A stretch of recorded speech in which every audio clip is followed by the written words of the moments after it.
सुबह का समय था। अभी-अभी सूरज उगा था और सूरज की सुनहरी किरणें पूरे गांव पर फैलने लगी थीं। रामू अपने खेत में आ रहा था। इस बार रामू की फसल बहुत अच्छी आई थी। उसका हरा भरा खेत लहलहा रहा था। रास्ते में उसे उसका पड़ोसी श्यामू मिलता है। अरे रामू, इतनी सुबह सुबह कहाँ जा रहे हो? खेत में जा रहा हूँ श्यामू। इस बार फसल बहुत अच्छी आई है। सोच रहा हूँ कि 2-3 दिन में अनाज के दाने निकाल दूं, फिर उन्हें बेच दूंगा। हाँ, यह तो तुम बिल्कुल सही कह रहे हो। इस बार तो गांव के सभी किसान बहुत खुश हैं। सभी की बहुत अच्छी फसल आई है। ऐसे हरे भरे खेत देखकर सच में मुझे बहुत अच्छा लगता है। सच में मित्र श्यामू, ये खेत तो हम किसानों के लिए अपने बच्चों की तरह होते हैं। इनमें हम अपने खून पसीनों से सींचते हैं और फिर कुछ महीनों के बाद अगर ऐसी फसल आए तो इतनी खुशी होती है कि उसे शब्दों में बताना बहुत ही मुश्किल है। हाँ मित्र रामू, चलो आज मेरे पास थोड़ा समय है। चलो मैं तुम्हारी सहायता कर देता हूँ। तुम भी सारा दिन इस खेत में अकेले ही काम करते हो। रामू और श्यामू दोनों रामू के खेत में आते हैं। रामू सामने देखता है और उसका प्रसन्न चेहरा एकदम उतर जाता है। अरे अरे अरे अरे, ये क्या, ये सब क्या देखना पड़ रहा है? हे भगवान, ये सब क्या हो गया? भागो, भागो यहाँ से, भागो! रामू के खेत में अचानक बहुत सारे तोते आकर उसके अनाज के दाने खा रहे थे। इतने सारे तोते अगर अनाज खा लेते तो पूरी फसल का नाश हो जाता। श्यामू और रामू दोनों मिलकर उन तोतों को लाठी काठी से भगाने लगते हैं। श्यामू, जरा संभल कर, लाठी कहीं फसल में ना लग जाए। सारे दाने नीचे गिर जाएंगे। हाँ रामू भाई, मैं देख कर लाठी चलाऊंगा। पर इन तोतों का कुछ तो करना ही पड़ेगा। ये भी भाग जाएंगे, पर पर थोड़ी देर में ये वापस आ जाएंगे। हाँ श्यामू, तुम सही कह रहे हो। मैं एक काम करता हूँ, घर जाकर एक जाल लेकर आता हूँ।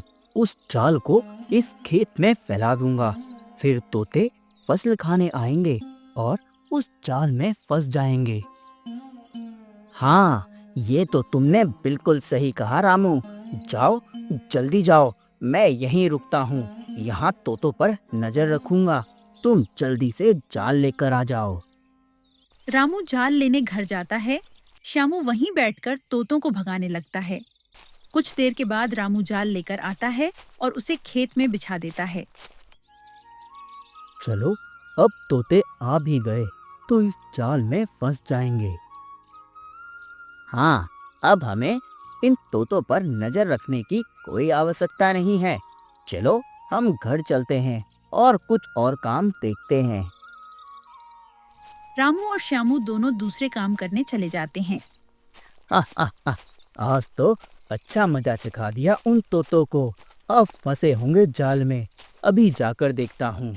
यदि जाल में फंसे होंगे तो उनको मैं पिंजरे में कैद कर दूंगा और कहीं दूर छोड़कर आ जाऊंगा। उनसे मेरी और गांव वालों की सभी की फसल को मैं सुरक्षित कर लूंगा। कुछ देर के बाद रामू अकेला खेत में वापस आता है। रामू उस जाल के पास जाता है और देखता है कि वहाँ एक चिड़िया जाल में फंसी हुई है। उसके पैर में जाल फंसने की वजह से उसके पैर पर घाव हो गया था। मुझे बचाओ, मैं गलती से इस जाल में फंस गई हूँ। मैंने तुम्हारे फसल को नुकसान नहीं पहुँचाया है। अरे अरे अरे, ये क्या हो गया? तुम चिंता मत करो चिड़िया, मैं तुम्हें इस जाल से अभी निकालता हूँ। ये जाल तो मैंने उन तोतों के लिए बिछाया था जिन्होंने मेरी फसल का नुकसान किया, पर दुर्भाग्यवश तुम इसमें फंस गई हो। रुको, मैं तुम्हें अभी मुक्त कर देता हूँ। रामू उस चिड़िया को जाल से छुड़ाता है, उसे घर ले जाता है और उसके घाव पर लेप लगाता है। मैं एक बात समझ नहीं पा रहा हूँ कि तुम मनुष्य जैसे कैसे बात कर सकती हो। ठीक है, तुम अब ये चावल के दाने खा लो। मैं खेत में जाकर काम करके आता हूँ। रामू चिड़िया को अनाज के दाने देकर खेत में काम करने चला जाता है। रात को वो घर आकर सो जाता है। सुबह जब वो उठता है तब उसके बिस्तर पर सोने के सिक्के पड़े होते हैं। अरे, अरे ये क्या? ये इतने सारे सोने के सिक्के यहाँ कैसे आ गए? यहाँ ये मैंने तुम्हें दिए हैं। तुमने तुमने ये सोने के सिक्के यहाँ रखे? वो सब तुम्हें बाद में पता चल जाएगा। तुम तो अब केवल इस बात से प्रसन्न हो जाओ कि तुम्हें रोज ये सोने के सिक्के मिलेंगे। वो कैसे चिड़िया? मैंने कहा ना कि तुम्हें बाद में पता चलेगा। अब तुम जाओ और अपने खेत के काम निपटाओ। आज तुम्हें फसल काटनी है ना। रामू अपने खेत में चला जाता है। 2-3 दिनों में रामू सारी फसल काट लेता है। अनाज के दानों को बोरियों में भरकर रामू आराम करने लगता है। कुछ देर के बाद श्यामू बैलगाड़ी लेकर आता है। चलो भाई रामू, इन अनाज की बोरियों को घर में रख देना है ना। देखो, मैं तुम्हारी सहायता के लिए बैलगाड़ी लेकर आया हूँ। हाँ भाई श्यामू, अभी तो इन्हें घर पर ही रखना होगा। बाद में मैं इन्हें बाजार में जाकर बेच दूंगा। पर मित्र रामू, मुझे एक चिंता सताए जा रही है। क्या इतनी सारी अनाज की बोरियों को घर में रखना सुरक्षित होगा? हाँ हाँ श्यामू, होगा ना, क्यों नहीं होगा। हर बार हम सारा अनाज अपने ही घर में तो रखते हैं, फिर इस बार ऐसी चिंता करने की कौन सी बात है। मित्र रामू, तुम्हारी बात सच है, पर मैंने सुना है कि दूर किसी गांव में कुछ डाकू आसपास के गांव में घूम रहे हैं। उनके गांव में अकाल पड़ा है, इसीलिए वहां फसल नहीं उगती। सुना है कि वो डाकू हम जैसे किसानों का अनाज चुराकर ले जाते हैं और अपने गांव वालों को देते हैं। तुम सच कह रहे हो श्यामू? अगर ऐसा है तो हम कल ही ये सब अनाज बेच देंगे। अभी तो इसे घर में ही रखना पड़ेगा। श्यामू और रामू अनाज को बोरियों में बैलगाड़ी पर रख देते हैं और फिर घर आ जाते हैं। रामू रोज की तरह चिड़िया को चावल के दाने खिलाता है और सो जाता है। रात को जब रामू गहरी नींद में होता है तब एक डाकू जग्गू रामू के घर में आता है। सोते हुए रामू को देखकर जग्गू ने सोचा, अच्छा हुआ ये गहरी नींद में सो रहा है।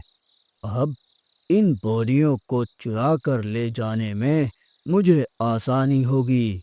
चलो, अब एक एक करके बोरियां बाहर लेकर जाता हूँ। डाकू जग्गू अनाज की बोरी उठाता है।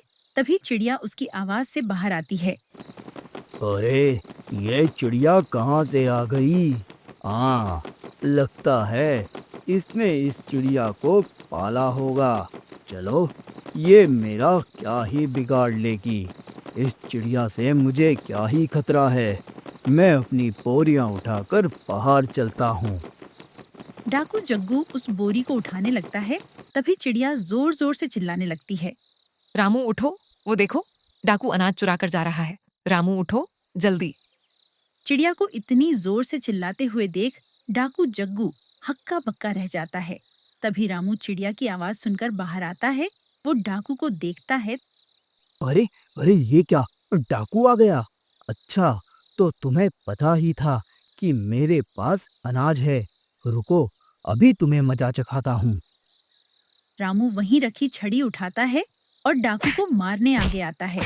दोनों की हाथापाई होती है।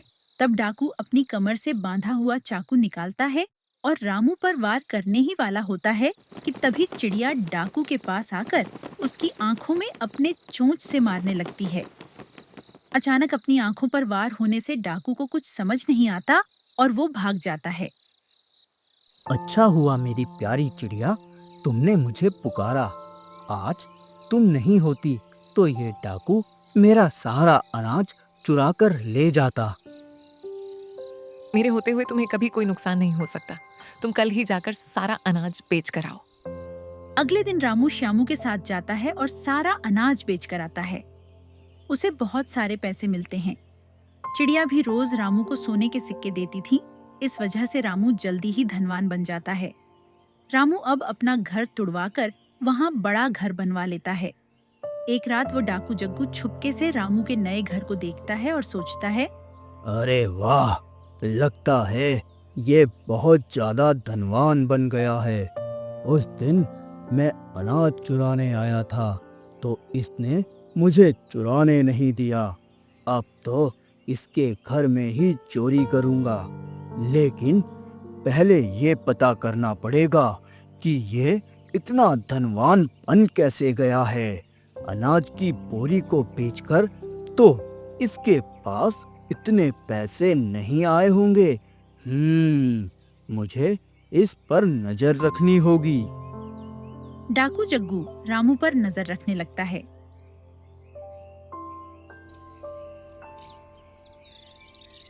एक दिन रामू श्यामू को एक पोटली देता है।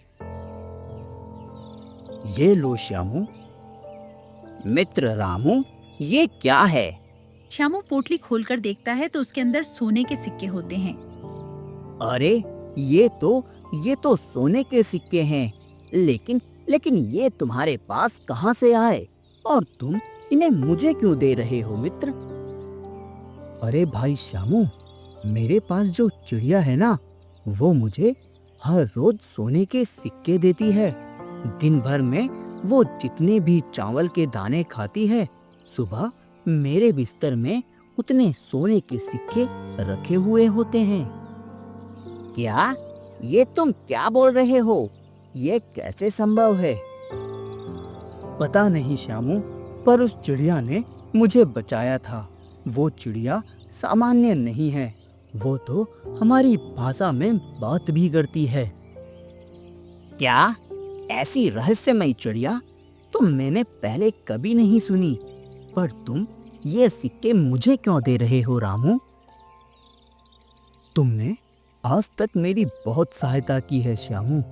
अब मैं धनवान बन गया हूँ और मैं चाहता हूँ कि मेरा वह मित्र जो हमेशा मेरी खराब परिस्थितियों में मेरे साथ रहा, मेरा वह मित्र भी मेरी तरह धनवान बने। मुझे तो चिड़िया से रोज सोने के सिक्के मिल ही जाएंगे। मेरे पास तो अब भगवान का दिया सब कुछ है। इसीलिए मैंने विचार किया कि मैं तुम्हें थोड़े सिक्के दे दूं। उन दोनों की बातें उनके पीछे एक पेड़ के पीछे खड़े रहकर डाकू जग्गू सुन लेता है। अब उसे पता चल गया है कि रामू के पास सोने के सिक्के कहाँ से आते हैं। वह सोचने लगता है कि कैसे वह चिड़िया को प्राप्त कर सकता है और उसके जरिए सोने के सिक्के प्राप्त कर सकता है। अच्छा, तो ये बात है। उस चिड़िया के कारण ये किसान इतना धनवान बन रहा है। फिर तो मुझे इसके घर में चोरी नहीं करनी चाहिए। मैं तो उस चिड़िया को ही चुरा कर अपने पास ले जाता हूँ। मुझे भी अब सोने के सिक्के चाहिए। रामू खेत में ही होता है। ये देखकर डाकू उसके घर चला जाता है। शाम को जब रामू घर आता है तब देखता है कि चिड़िया घर में नहीं है। रामू पूरे घर में चिड़िया को ढूंढता है, पर चिड़िया कहीं नहीं होती। श्यामू वहाँ आता है।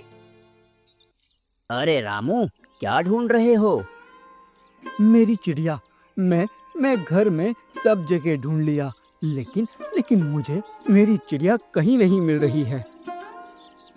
अरे रामू, वह सिर्फ एक चिड़िया ही तो है, उड़ गई होगी।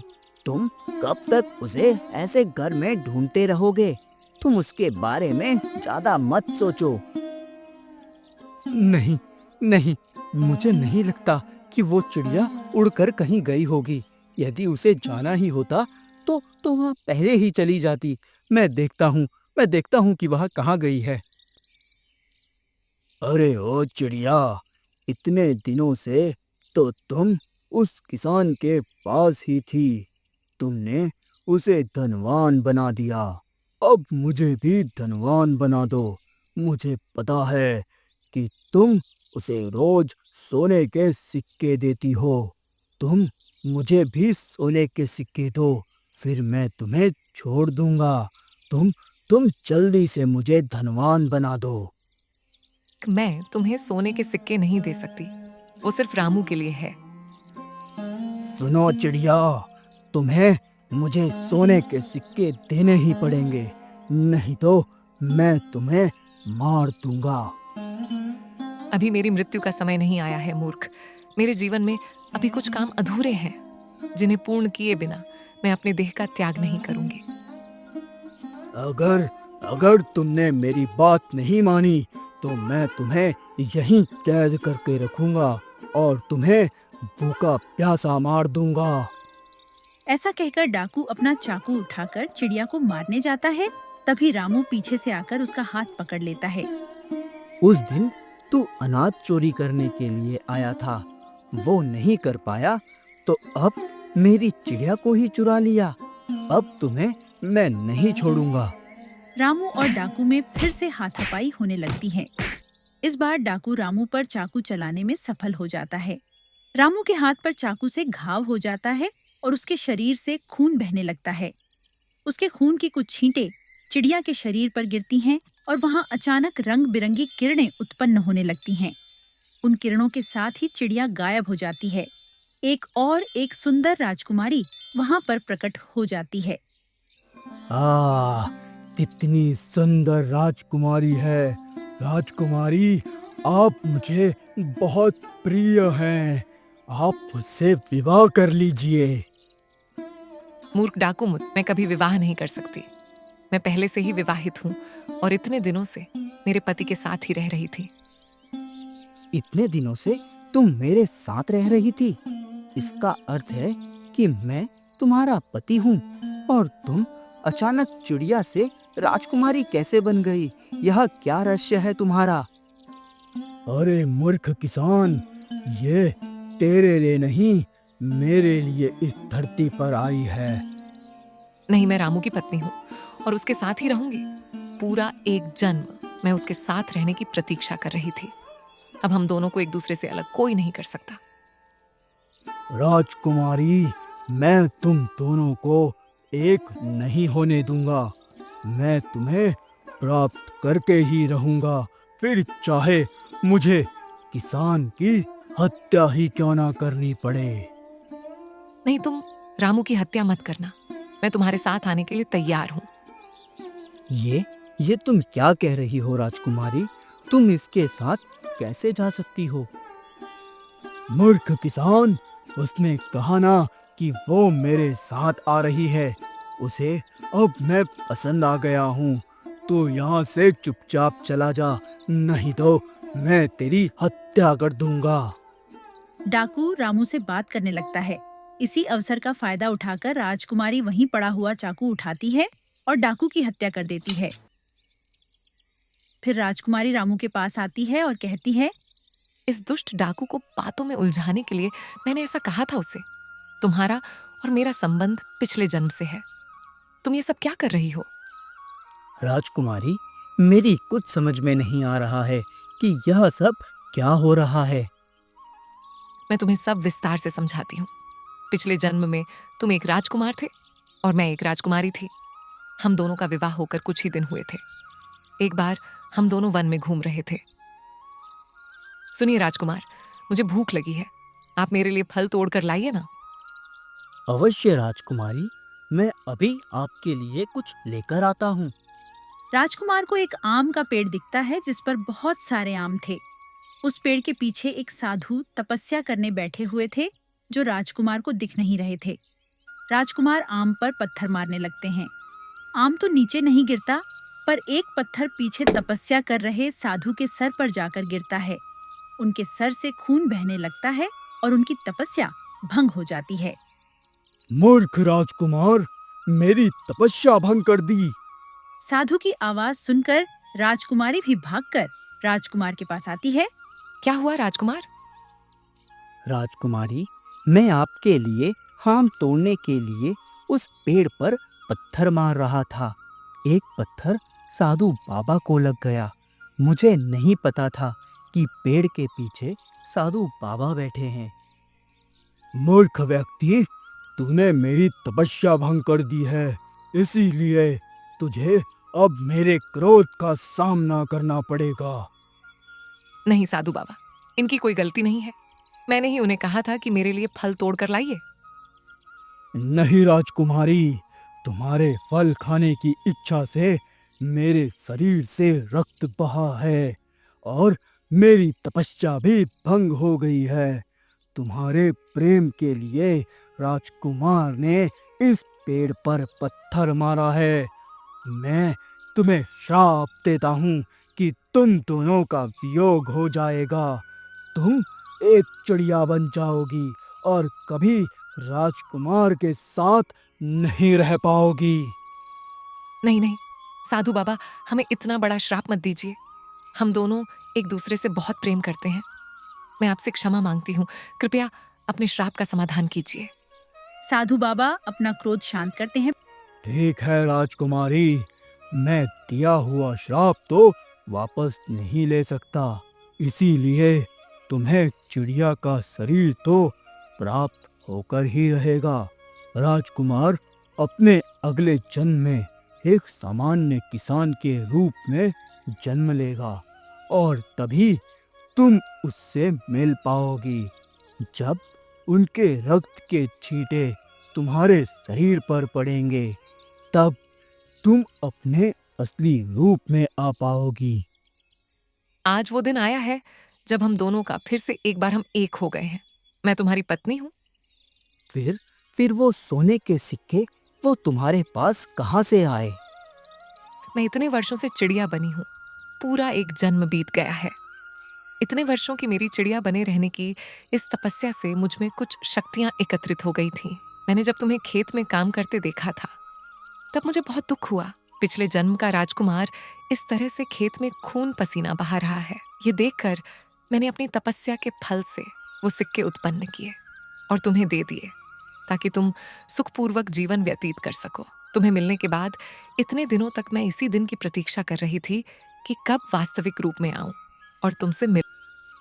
तुम ये सब सच बोल रही हो? मतलब ऐसा भी हो सकता है? इस बात पर मुझे विश्वास नहीं हो रहा है और मुझे यह सब स्मरण भी नहीं आ रहा है। हाँ, इस बात पर विश्वास करना आसान नहीं है, परंतु मैं सब सत्य बोल रही हूँ। साधु बाबा के श्राप के कारण तुम्हें कुछ स्मरण नहीं है। तुम मेरे साथ चलो। जिस स्थान पर हमें वो श्राप मिला था, उस स्थान पर जाने के बाद ही तुम्हें सब स्मरण होगा। साधु बाबा अब भी तक वहीं हैं। वो तुम्हें सब स्मरण करा देंगे। राजकुमारी रामू को लेकर उस पेड़ के पास आती है जहाँ उन्हें साधु बाबा मिलते हैं। राजकुमारी साधु बाबा को बताती है कि रामू को सत्य से अवगत कराएं। साधु बाबा रामू को देखते हैं और कहते हैं, रामू, राजकुमारी सत्य बोल रही हैं। यदि फिर भी तुम्हें विश्वास नहीं होता तो तुम मेरी दृष्टि से देखो। मैं तुम्हें वह सब दिखा दूंगा जो तुम्हारे पिछले जन्म में घटित हुआ था। रामू साधु बाबा की आंखों में देखने लगता है। पिछले जन्म की सारी बातें वैसे ही दिखती हैं जैसे उसे राजकुमारी ने बताई थीं। अब रामू को सब स्मरण हो जाता है। राजकुमारी, मुझे सब याद आ गया है। अब मैं अपनी पत्नी के साथ अपना जीवन व्यतीत करूंगा।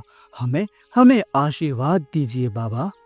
साधु बाबा उन्हें आशीर्वाद देते हैं और कहते हैं, तुम दोनों का प्यार सच्चा है और तुम्हारे साथ रहने से तुम्हारे जीवन में सुख और समृद्धि आएगी। मैं तुम्हें आशीर्वाद देता हूँ कि तुम्हारा जीवन खुशियों से भरा हो। रामू अब सब समझ जाता है। वो राजकुमारी के साथ अपने घर आता है। राजकुमारी भी एक सामान्य किसान की पत्नी की तरह रामू के साथ रहने लगती है। दोनों एक दूसरे के साथ खुशी से जीवन व्यतीत करने लगते हैं और उनके जीवन में प्यार और सुख की वर्षा होती है।